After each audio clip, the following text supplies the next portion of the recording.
listening and some of the things that come from EI didn't come naturally to me. So I did find that when I finally, I guess I'll use the word stumbled across it, just went to the issues that I felt I really needed improvement on to be a better person, a better father, a better husband, a better business leader, and particularly on the listening and the empathy end, but then also on the organizational end. So it really fit into a space that was a void in my life. I used to think I had to talk a lot to be interesting. Now it's interesting to find that, the less you talk, the more interesting you are.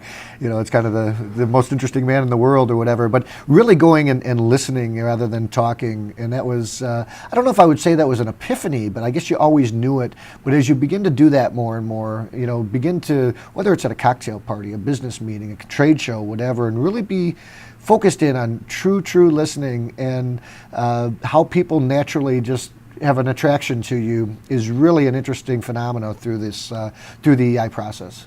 I'm probably conflict averse and never really been good at handling delicate situations, particularly with employees when it comes to reprimands and all. But one of the exercises that I've really gained a lot from is the reprimand exercise and going through with, getting the corrective action that you want, really putting the onus on the employee, but through a process that allows you to make sure that you fully understand the situation, they understand the situation, and coming out of there with a plan and really kind of giving them an attaboy and an opportunity to come back. And I actually have found myself kind of following the cards during these meetings, literally, looking down, because it doesn't, it puts me in an awkward situation, being in those reprimanding type of situations.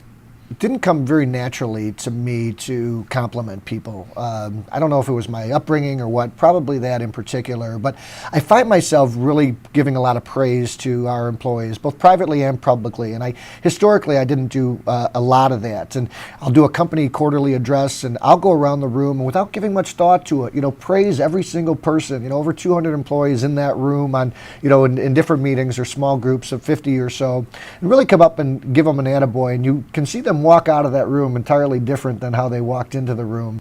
We just completed our recent annual employee survey, and I don't know if I can give all the credit to EI on this because we've got a lot of change efforts and we're really going through a lot of different exercises at our company, but I will tell you that our scores are up overall as people saying what a positive place this is to work and that the company is engaged in my life and really doing things to create a positive business environment. So they're recognizing that and giving us high marks for it. Large Fortune 500 companies are really focusing on executives with high EI rather than their IQ. So I continue to see it all over, and I don't think it's a flavor of the month type of thing. I think it's really proven that, look, if you're going to lead any organization, or even your family for that matter, or your relationship with your spouse, you really have to have a basic set of, you kind of got to get it. And really EI helps you get it from communicating with people, being a listener, and having empathy, whether it's with your employees, whether it's leading an organization, any leader really needs to be able to, rally the troops, and it's hard to do that without EI. I think part of the beauty of the program is that it's so simple and it's so well grounded in the fact that in turn makes it so powerful because just about everybody can embrace this concept. If they really truly want to embrace it, if they're going to take the time to understand it and really immerse themselves in the program, they're going to see their emotional value increase significantly. And I would say clearly that EI is more important than IQ in terms of being a business leader, a successful business leader.